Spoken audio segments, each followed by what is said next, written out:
Was ramping up its efforts to help Ukraine defeat Russia.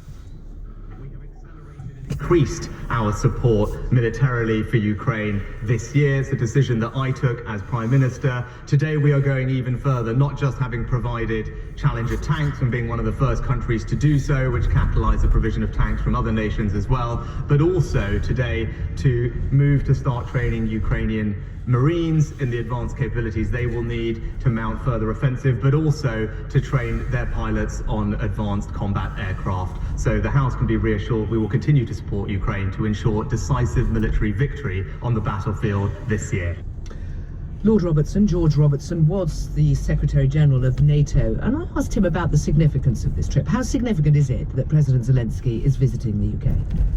I think it's quite remarkable that President Zelensky, I think on his way to the European Union, is calling in at Britain and thanking us for what we've done. And, you know, I would congratulate the government on what they have already done for Ukraine, although I think that they need to do much more, and they need to do it, frankly, in concert with the other European countries, because it's European unity and the firmness and resolve of the Europeans together that will actually persuade President Putin to change his mind. Okay, when you say do much more, what are you thinking of?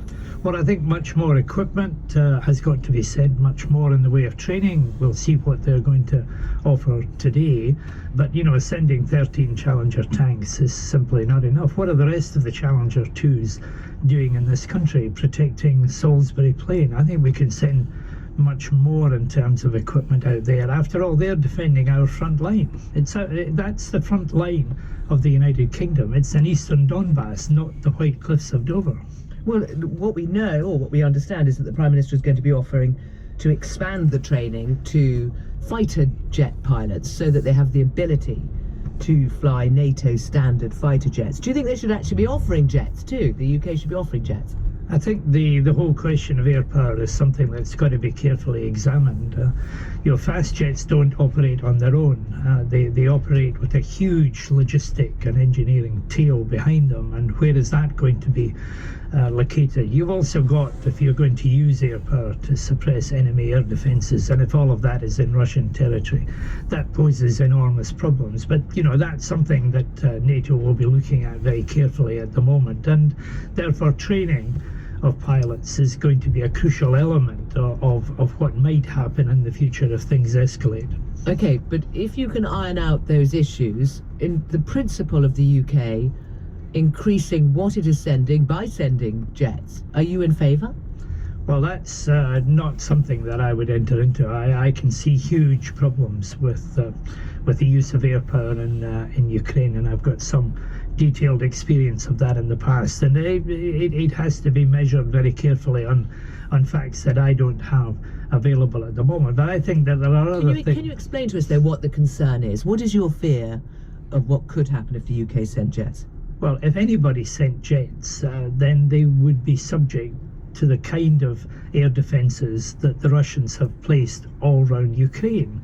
When we did an air exclusion zone in northern Iraq, for example, we had to suppress all of Saddam's air defences, destroy them effectively. Now, that's not going to be an easy option here, but I dare say all of these things are being looked at carefully, because troops on the ground need a degree of protection. The fact that the Russians don't use their air power to the extent that we thought that they might is a clear indication of the dangers that are involved in it. The Prime Minister is also going to offer longer range capabilities. What is the argument for that? Because Ukraine could use them to hit Russian territory. I think that assurances will be given, and have been given already, that the Ukrainians are not going to use any of the donated equipment to attack Russian territory, because we're not attacking Russia, we're defending Ukraine, and the Russians need to know that, and they need to be constantly reminded of that fact. But I think more precision weapons that can reach the battle zone that is inside occupied territory in Ukraine is something that we should certainly be considering, we should certainly be doing. You talk about the Donbass as the UK's front line. Are we at war with Russia? Russia's at war with us, without any shadow of a doubt in my mind. He has declared war on the West, but we haven't responded to that. Figures that were produced yesterday about the Russian economy show that their defense budget has perhaps ballooned by some 60% year on year. So they are operating as if they are at war. They're changing their factories, they're ramping up the production of the equipment that they are losing. I'm not sure that we in the West are sufficiently urgent in what we're doing in order to cope with the challenge that he poses to us. Lord Robertson there. Well, Frank Gardner, our security correspondent, is here with me in the studio. Frank, what do you see as the purpose of this trip from Zelensky? The timing is critical because the anniversary is 16 days away from Russia's invasion. There is a massive build-up going on right now of around 200,000 mobilized Russian troops on the eastern front around the Donbass. And although they are poorly led, poorly trained, poorly armed, poorly fed, there is a strength in numbers. And I think what the Kremlin will be hoping is that the sheer force, the weight of mobilized troops backed by tanks and in some cases aircraft and drones will be able to break through Ukraine's defensive lines. They are determined, or the Kremlin is determined, to take the whole of the Donbass, i.e. the two annexed provinces of Luhansk and Donetsk, so that it can show some kind of a victory to the Russian people by the time of the first anniversary. And they need to do this before the Western tanks get there. President Zelensky is acutely aware of compassion fatigue, that we in the West have got other interests apart from Ukraine, that we've got cost of living, we've got political shenanigans and so on. And his visit, I think, is really trying to shore up that support and make sure that the supply of Western aid and military equipment, without which Ukraine can't defend itself, continues. Okay, well, we've got one of the things they are doing. There are new sanctions. How important are they?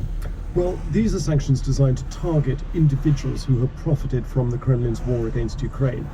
Sanctions historically have not had a great deal of effect in Russia. It's more a case of, well, we really ought to be doing something. We can't surely allow these people to be making profit out of it, etc. Are they going to affect Putin's war machine? I doubt it. Russia has got a massive industrial military complex stretching right into Siberia, which can keep funneling equipment and materiel towards its war effort. And unfortunately for Ukraine, it's a much bigger industrial military complex than Ukraine has. So Ukraine's got to keep begging the West for more kit. Okay, and there's the announcement, the offers of more training for Air Force pilots, as well as for soldiers and Marines. Yeah, there's a bit of confusion about this. The Marines is straightforward. Amphibious operations are something that Ukraine is going to have to undertake at some stage if it's ever going to try and push the Russians out of the areas they've taken, especially Crimea, which I think is a really long shot. The fighter pilot thing is pretty weird because there is no standard NATO fighter jet. NATO countries use a combination of the Typhoon, the F-16, the F-35, the Rafale. There's no one standard bit of kit for them to be trained on. If it's simulators, well, you could argue they could do that back in Ukraine. So it's a first step, and I think before the MOD has really worked out what fighter jets, if any, are going to be sent. Frank Gardner, thanks very much. Well, first, there was a race against time in Turkey and Syria to save people from under the rubble. Now there's a new challenge. As one 64-year-old in Antakya put it, we survived the earthquake, but we will die here due to hunger or cold. Criticism over the official response is growing, with families saying they've had no help digging through ruins to find relatives. Turkey's President Recep Tayyip Erdogan has been to areas affected by the earthquake, and he pleaded with people to be patient. All state institutions are working on this at the moment. On the first day we experienced some issues, but then on the second day and today the situation has been taken under control. The death toll, which has been rising by the hour, now stands at about 11,000. The White Helmets, who are leading rescue efforts in rebel-held areas in Syria, say that time is running out to save people. They've been posting remarkable footage of people being pulled out alive, including a family of 6 in Idlib.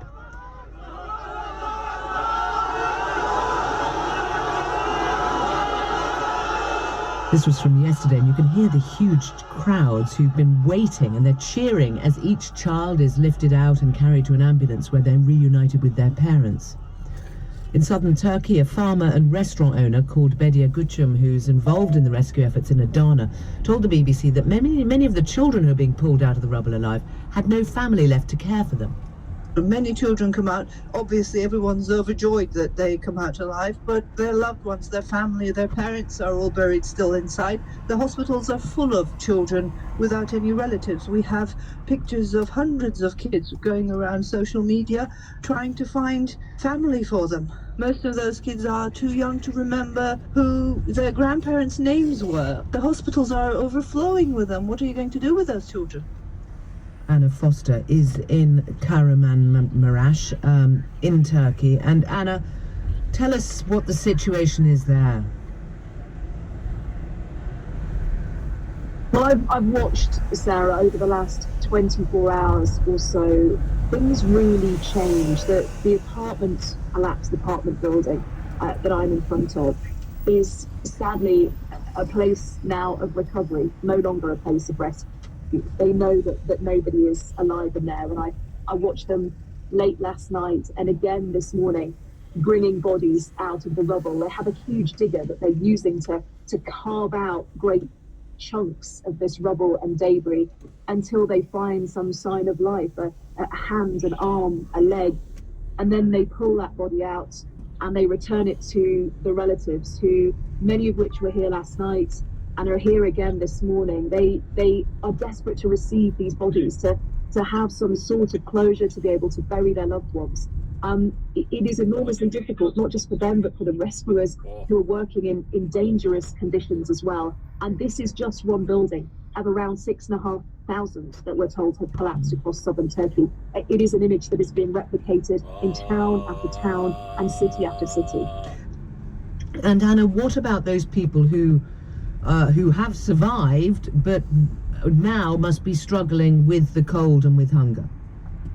They really are. And you know, this position that I'm talking to you from now, I'm in the middle of a main road, and on one side you have this building, this tomb essentially, and in just the last maybe hour or two, on the other side of the road, as the aid starts to arrive, a tented village is springing up. Do you know, I watched them this morning, not just pulling bodies out of this rubble, but pulling out clothes as well, usable clothes that they were then handing to people to try and layer up, because it is so bitterly cold here. So there are people picking through clothes and shoes. They're being given, in some cases, warm soup. They're being given water. But you know, the problem, one of the big problems, is shelter, because these buildings, many of them that are still standing, are not safe for people to go back to. And in bitterly cold temperatures, as it is here, it was freezing overnight, plus a bitingly cold wind. You just think that they really need to scale things up. You know, things have changed a lot in the last few hours, but there are a lot of people in need, and they need to scale it up even more and fast. Anna Foster, thank you. It was after an earthquake in Turkey back in 1999 that the country introduced stricter construction rules and an earthquake tax. They were attempts at preventing what we've seen over the past few days, where whole neighbourhoods have collapsed. Could this scale of devastation have been avoided? Mustafa Erdix is civil engineer at Boğaziçi University in Turkey. All the floors are piled up on top of each other like pancakes. That's the worst type of damage that you can expect after earthquakes, and the damage, you know, pretty heavy damage is possible in such earthquakes, because that's the more or less the maximum size earthquake that such a fault can generate, and damage is possible, not that type of damage though. Right, so that could have been avoided. What we're seeing, if the buildings were constructed or reinforced differently, you can avoid that kind of collapse where you say everything pancakes on top of itself. Yeah, certainly.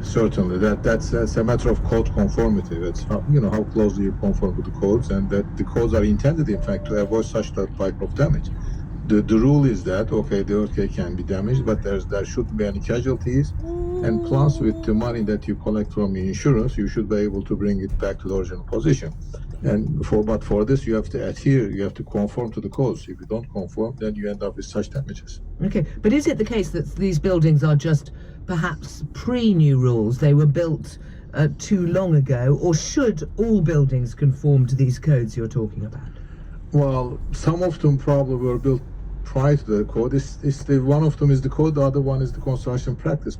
There are three lines of defense for a building against earthquakes. One of them is the walls. The second is the quality of the concrete in the load-carrying members. Those are beams and columns and shear walls. And the third line of defense is the reinforcement in it.